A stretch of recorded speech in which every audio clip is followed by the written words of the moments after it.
கேட்கணும். அவன் ஏசாயா போய் கிட்டான், ஆண்டவரே எனக்கு என்ன பண்ணுங்கப்பா, உதவி செய்யுங்க, மறைச்சு போவேன்னு சொல்லிட்டாரு. என்ன பண்றதுன்னு சொல்லி கதறி அழுது விண்ணப்பம் பண்ணி எசேக்கியா மிகவும் அழுது தேவனை நோக்கி ஜெபிச்சான்.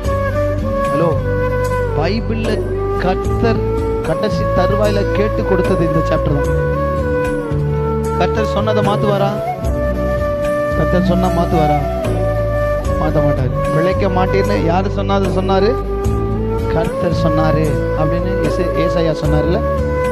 அப்ப பாருங்க, அடுத்த வசனம் சொல்லுது, 4வது வசனம், ஏசாயா பாதி முற்றத்தை விட்டு அப்புறம் போவதற்கு முன்னே, அல்லேலூயா, அவர் அந்த அரண்மனையில பாதி கூட தாண்டல, சொல்லிட்டு பாதி தூரம் கூட போல, இவன் திரும்பி அழுதுட்டு இருக்கிறான் தனியா. பாதி தூரம் போகும்போது ஏசாயாவோட காதுல ஒரு சத்தம் கேக்குது. அல்லேலூயா, கரங்களை வைத்து சொல்லுங்க. ஏசாயாவுடைய காதுல ஒரு சத்தம் கேக்குது. அது கர்த்தருடைய சத்தம்.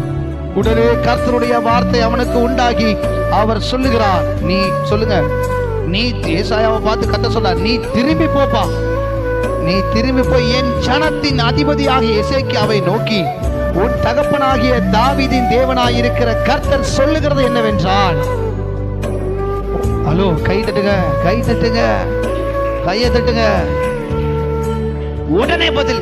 ஆமென் சொல்லுங்க, சத்தமா சொல்லுங்க, உடனே பதில். வாய் திறந்து சொல்லுங்க. அவன்